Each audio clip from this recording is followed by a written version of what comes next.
Life can change in a single moment, in ways you never expect. Prepare your heart to listen because I experienced something that turned my world upside down. A choice I made in anger led to a fire that nearly took my life. The pain was unbearable, not just on my body but deep in my heart. This made me believe God works in a mysterious way. Lying in the hospital, unable to move and covered in bandages, I had to face the consequences of my actions. Fear, regret, and confusion filled every thought, and I wondered if I would ever find peace again. During those long, quiet days, people I least expected showed me kindness. They came to my bedside without judgment, offering gentle words, presence, and care. Something inside me began to soften. I realized that anger and pride had controlled me for so long, and for the first time, I felt what it was like to be truly seen and valued for who I am, not for what I had done. Slowly, a sense of calm started to replace the fear I had carried. It was in that vulnerability, in that stillness, that my life began to change. I started to understand the power of forgiveness, love, and patience. I learned that even when mistakes feel overwhelming, they do not define your future. Healing, both inside and out, takes time, but it is real and it is possible. Today, I carry that lesson with me, that peace grows in hearts willing to open, to forgive, and to embrace the grace that comes quietly when we least expect it. My name is Halamet. I was born and raised in Iran, in a Muslim home, and I can only begin to imagine what it means for someone from that background to share this life experience, especially considering how it all ended. When I got married, I was still very young. My husband was a hardworking and ambitious man. He loved his faith as much as I did, and together we dreamed of building a better future. In the early part of our marriage, an opportunity opened for him to work outside Iran. A company in the Philippines offered him a job related to logistics and warehouse coordination. It was a big opportunity, with better pay and the promise of growth. After much prayer and discussion with our families, we decided to relocate. Moving to the Philippines was not easy for me. It was my first time leaving Iran, my family, my language, and everything familiar. The culture was different, the food was different, and most people around us were Christians. Still, I held tightly to my Islamic identity. I made sure my hijab was always neat and modest. I prayed 5 times a day, even when it was difficult. I avoided places and conversations that could weaken my faith. My husband worked long hours. His job involved supervising shipments, managing schedules, and communicating with local staff and international partners. He was often tired, but he was happy that he could provide for us. I also found a job to support our life. I worked in a small textile and tailoring shop close to a busy street. I helped with sewing, organizing fabrics, and attending to customers. It was not a glamorous job, but it kept me busy and gave me purpose. Every day, I walked the same road to work. Along that road, near my workplace, there was a small open area where a group of Catholics used to gather. They had a statue of the Virgin Mary there. Sometimes they sang, sometimes they prayed quietly, and sometimes they lit candles. I noticed them often. At first, I tried to ignore them, but deep inside, something in me was disturbed. I felt uncomfortable seeing people pray in a way I did not believe in. I felt offended, even angry, though I did not yet understand why. At that time, I believed I was strong in faith and doing the right thing. I did not know that my life was slowly moving toward a moment that would change everything I thought I knew. As days passed, the sight of the Catholic gathering near my workplace began to trouble me more deeply. Every morning when I walked to the tailoring shop, I saw the statue of the Virgin Mary standing calmly in that open place. People knelt before it. Some made the sign of the cross. Others whispered prayers with tears in their eyes. Candles burned quietly, even under the hot sun. I did not understand why, but instead of feeling indifferent, I felt irritated. In my heart, I told myself that what they were doing was wrong. I believed they were worshipping an image, and that belief clashed strongly with everything I had been taught since childhood. I remembered lessons from my early years, lessons about guarding faith, about standing firm against what is false. Those thoughts replayed in my mind again and again. I began to see their prayers not just as different, but as something that challenged my own beliefs. At work, while sewing or arranging fabrics, my mind would wander back to that place. I could hear their songs even when they were not singing. I imagined the candles, the bowed heads, the statues standing there silently. Instead of focusing on my job, I felt my chest tighten with frustration. Sometimes I whispered prayers under my breath, asking Allah to strengthen me and protect me from what I saw as falsehood around me. I spoke to my husband about it one evening. I told him how uncomfortable I felt, how disturbed I was by those gatherings. He listened but advised me to ignore them and focus on my own life. He reminded me that we were guests in a foreign land and should live peacefully. I nodded and agreed with him outwardly, but inside, my emotions did not settle. Each day, my commitment to Islam became more visible to me. I prayed more strictly. I fasted when I could. I avoided friendly conversations with coworkers who spoke about church or faith. I felt that by doing these things, I was defending my religion. But at the same time, my heart was growing harder. Instead of peace, I carried tension. Instead of calm, I felt restless. One afternoon, as I was closing the shop, I saw a group of Catholics gathered again. A woman was crying softly. An old man leaned on a stick while praying. A young child held a candle with both hands. For reasons I could not explain, that moment made my anger rise sharply. I thought to myself that they were deceived, and that something had to be done to stop what I believed was wrong. That night I could not sleep. My thoughts raced. I kept replaying the image of the statue and the people praying. A dangerous idea began to form in my mind. At first, I pushed it away, telling myself it was too extreme. But the more I thought about it, the more justified it felt to me. I convinced myself that I was standing up for truth. I did not realize that this growing anger was leading me toward an action that would change my life forever. The idea did not come to me all at once. It grew slowly, like a dark thought that refused to leave. I told myself that I was defending my faith, that I was correcting something wrong. I did not see that anger had taken control of my heart. I stopped listening to calm advice and started listening to the voice of pride inside me. The next few days, I watched the place closely. I noticed the times when people came and when the area was quiet. Each time I passed by, my heart beat faster. I felt nervous, but also strangely determined. I kept telling myself that I was doing something brave. I did not stop to think about peace, law, or love. I only thought about proving a point. One evening after work, when the street was less busy and the gathering had ended, I walked past the place again. The statue was still there, standing quietly.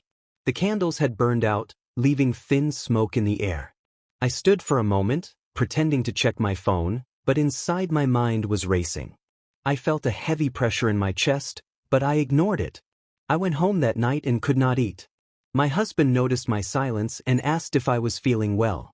I told him I was just tired from work.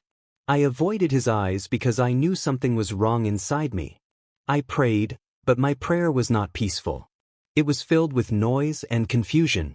I asked for strength, but I did not ask for wisdom. The next day, I carried out the decision I had already made in my heart. I chose a time when I believed no one would be around. As I approached the place, my hands shook, but my feet kept moving. My thoughts were loud, telling me to hurry, telling me not to think too much. I remember feeling hot, even though the day was not very warm. I acted quickly, without planning deeply, without understanding the danger. I believed nothing would happen to me. I believed I was in control. I believed I would walk away unchanged. But in that moment, something went terribly wrong. As soon as I acted, I felt a sudden rush of heat. It was not what I expected. Instead of the fire staying where I thought it would, it turned toward me. In a frightening instant, it felt as if the same fuel had been poured over my own body. Flames rose around me. My clothes caught fire. My skin burned. I screamed in shock and fear. People nearby heard my cries. I remember confusion, running feet, and hands trying to help. Someone threw water. Someone shouted for help.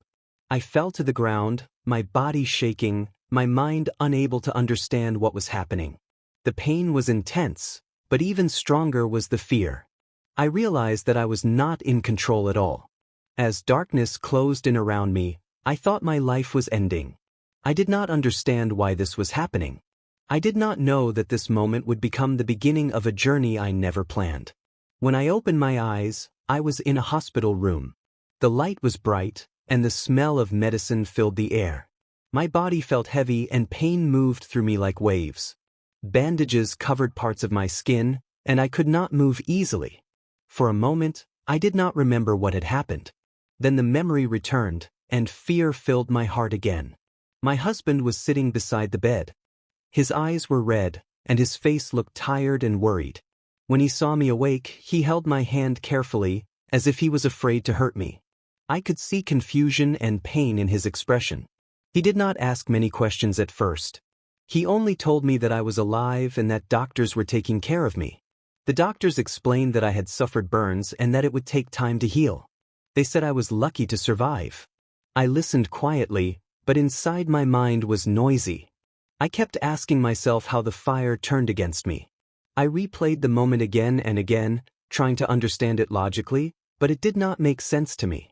As the days passed, the pain remained, but something else grew stronger. Questions. Deep questions that I had never allowed myself to ask before. Why did this happen to me? Was it just an accident, or was there something more? I felt exposed, not just physically, but inside my heart. The confidence I once had was gone. Visitors came and went. Some were my husband's coworkers. Some were neighbors we barely knew. Nurses came often, checking my wounds and speaking kindly to me.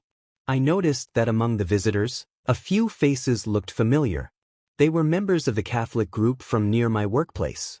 At first, I felt uncomfortable seeing them. I turned my face away and pretended to sleep. The first time they visited, they did not say much. They brought flowers and spoke softly. They did not accuse me. They did not ask questions. They only said they were praying for my recovery. That confused me deeply. I expected anger or judgment, but I saw concern instead. After they left, I felt uneasy. Their kindness disturbed me more than anger would have. I wondered why they cared about me at all. I had done something wrong toward something they valued, yet they showed compassion. That night, as I lay awake listening to the hospital sounds, my heart felt restless. I began to reflect on my life, my choices, and my intentions. I realized that my actions had been driven by anger, not peace. This realization hurt me more than my wounds. I felt small and unsure. I prayed, but my prayers felt empty. I asked for understanding, even though I did not know where to find it. I did not know that the next visit from those same people would become a turning point in my life. A few days later, when my body was still weak and my wounds were being treated daily, the same Catholic members came again. This time, I was awake.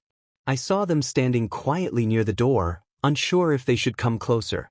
There were 3 of them, an older woman, a middle-aged man, and a young lady. Their faces were calm. There was no anger in their eyes, only concern. I felt nervous as they approached my bed. Part of me wanted them to leave. Another part of me wanted to understand why they kept coming. The older woman spoke gently, asking how I was feeling. Her voice was soft, like a mother speaking to a child. I answered slowly, my voice weak. She nodded and listened carefully, as if my words mattered.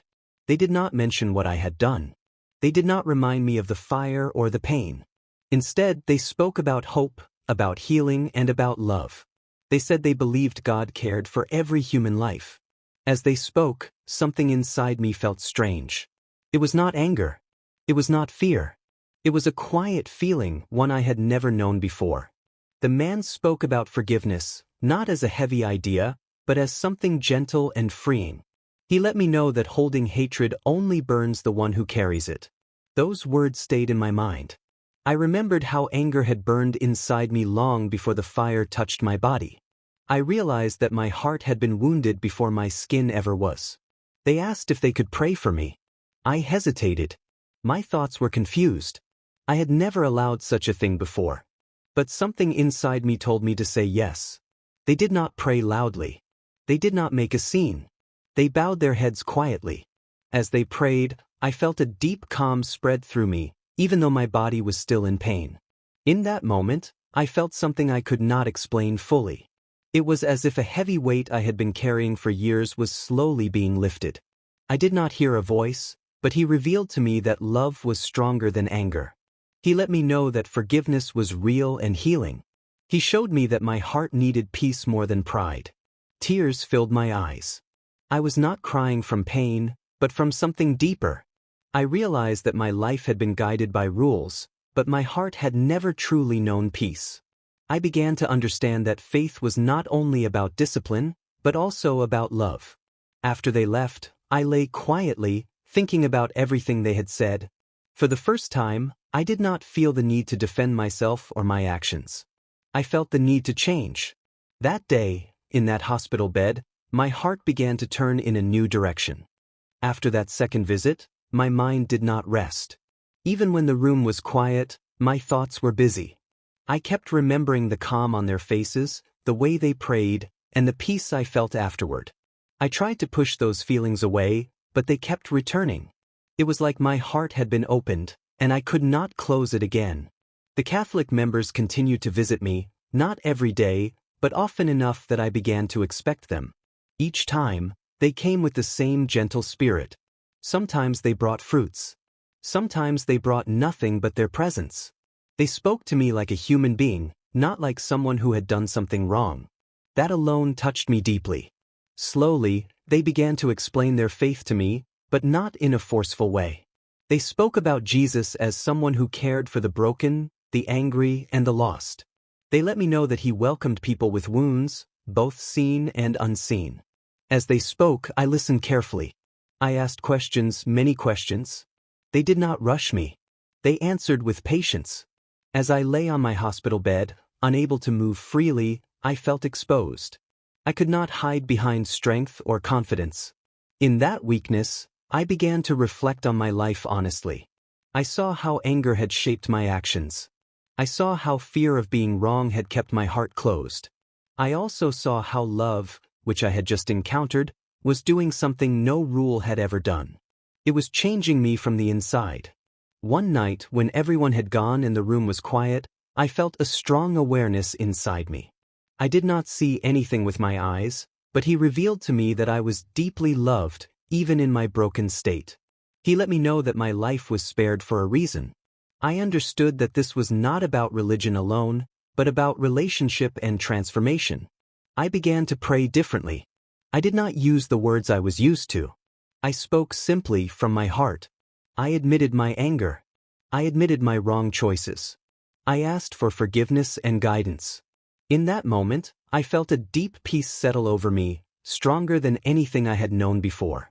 I knew inside that I was no longer the same person. When the Catholic members visited again, I told them what had happened inside me. I told them that I wanted to follow Jesus. My voice was weak, but my decision was strong. They rejoiced quietly, not loudly. They encouraged me gently and reminded me that this was the beginning of a journey, not the end. Even though my body was still healing, my heart felt alive. I knew my life had taken a new direction. I did not yet understand everything, but I knew who I now belonged to. That hospital bed became the place where my old life ended and a new one began. My recovery was slow. Some days were better, and some days were very hard. The burns on my body needed constant care. Nurses cleaned my wounds gently, and doctors checked on me often. Each movement reminded me of what had happened, but instead of only feeling pain, I now felt gratitude that I was alive. I believed my life had been given back to me for a purpose. When I was finally allowed to leave the hospital, I felt nervous. The hospital had become a place of safety for me, a place where my heart had changed quietly. Going back to normal life felt frightening. I wondered how people would see me. I wondered how my husband would truly react to the changes inside me. My husband had been supportive during my healing, but he was confused. He knew something had changed in me, even before I said anything. At home, one evening I told him everything. I spoke slowly and honestly. I told him about my anger, the fire, the visits, and how my heart had turned toward Jesus. I watched his face closely as I spoke. At first, he was silent. Then he asked many questions. Some were calm, and some were emotional. He was not angry, but he was afraid. He worried about our future, our families, and how this change could affect our lives. I understood his fear because I was afraid too. I did not argue with him. I only shared what had happened inside me and how I now felt peace instead of anger. The days that followed were challenging. I was no longer able to return to my old job immediately because of my injuries. I stayed home and focused on healing. During those quiet days, I prayed often. I read simple Christian materials that the Catholic members had given me. I did not understand everything, but each time I read, I felt encouraged. Some nights, doubt tried to enter my heart. I wondered if I was strong enough to continue this new path. In those moments, he reminded me gently inside that I was not alone. He let me know that healing was not only for my body, but also for my mind and spirit.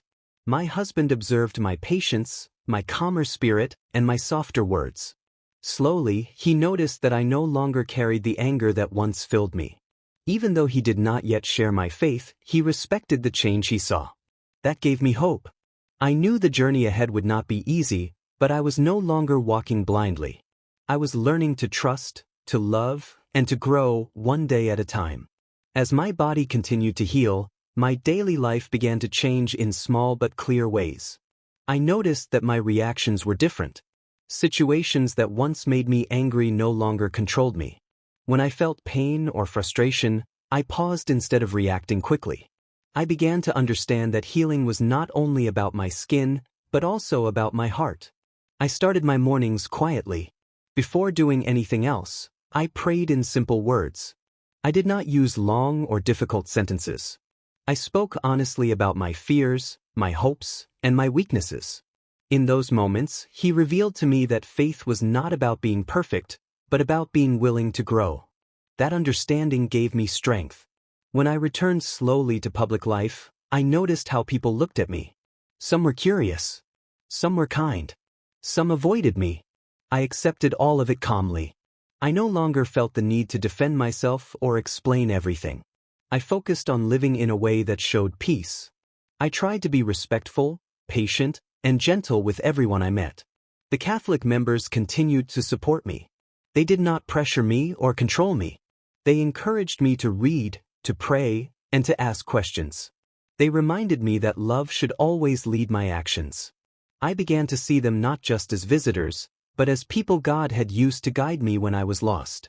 At home, my relationship with my husband slowly improved. Even though he still struggled to understand my faith, he could see the difference in my behavior. I listened more. I spoke with kindness. I apologized when I was wrong. These simple changes spoke louder than arguments ever could. I also learned to forgive myself. For a long time, I carried shame about what I had done. But he let me know that forgiveness was complete, and that my past did not define my future. This helped me breathe freely again. I learned to look forward instead of always looking back. Each day, I took small steps. I learned to love people who were different from me. I learned to respect others without fear. I understood that faith should bring peace, not harm. My life was no longer guided by anger, but by a growing desire to reflect love. I knew there was still more to learn, more to grow into, and more to share. My journey was not finished. It was only moving forward. As time passed, my faith became deeper and more settled. I was no longer living only from an emotional experience. I was learning, slowly and carefully, what it meant to follow Jesus in daily life. I learned that faith grows best when it is practiced with patience, humility, and love. I began to read the Bible little by little. At first, I did not understand many parts, but I did not give up. I asked questions. I listened when others explained. Over time, I started to see clear lessons about forgiveness, kindness, endurance, and truth. He revealed to me that growth takes time and that no one becomes strong in one day. Some people around me began to ask questions. They noticed the change in my life and my attitude. They remembered how I used to be angry and withdrawn. Now, they saw calmness and gentleness. When they asked what had changed me, I shared my story carefully. I did not speak with pride or judgment. I spoke honestly about my anger, my mistake, my pain, and the love that met me when I was broken. Not everyone accepted my story. Some listened politely and walked away. Some warned me to be careful. Some were afraid for me. I understood their reactions because I once thought the same way. I did not argue with them. I learned that faith is not forced. It is shared through life and example. My husband continued to observe my journey closely. Sometimes we talked deeply. Sometimes we avoided the topic. Through it all, I chose patience. I prayed for him quietly. I trusted that God was working in ways I could not see. He let me know inside that my role was to love, not to pressure. I also learned the importance of community. Being around other believers helped me stay strong. Their encouragement reminded me that I was not alone. Together, we prayed, learned, and supported one another. I understood that faith grows best when people walk together in love. Looking back, I saw clearly how far I had come. From anger to peace. From pride to humility. From blindness to understanding. My story was no longer a story of fire and pain alone. It had become a story of mercy, healing, and transformation. As I share this final part of my story, my heart is full of gratitude. I have learned that life can change in one moment, but true transformation happens day by day. I did not become strong overnight. I am still learning, still growing, and still depending on God every single day. To every believer reading this, I want to encourage you to take your Christian journey seriously. Faith is not only for good days. It is for painful days, confusing days, and quiet days too. Do not let anger, pride, or fear guide your actions. I learned the hard way that anger destroys before it corrects. Love, patience, and humility are stronger than force. Pray often, not with perfect words, but with a sincere heart. God listens when you speak honestly. Study God's word regularly, even if you do not understand everything at once. Understanding grows with time and consistency. Let the word shape your thoughts, your actions, and your responses to others. Love one another deeply. People will disappoint you. Some will misunderstand you. Some may even hurt you. Still choose love. He revealed to me that forgiveness frees the one who forgives more than the one being forgiven. Holding hatred only keeps wounds open. Walk gently with others who are different from you. Faith should never be a weapon. It should be a light. Let your life speak louder than your arguments. Let your actions reflect the peace you have received. If you are weak, do not be ashamed. Weakness is often the place where God begins His greatest work. If you have made mistakes, do not lose hope. Your past does not cancel your future. He let me know that grace is real and it is enough. Stay close to God. Stay humble. Stay prayerful. Stay loving. And never forget that a heart surrendered to God can be changed in ways the mind never imagined. This is my story.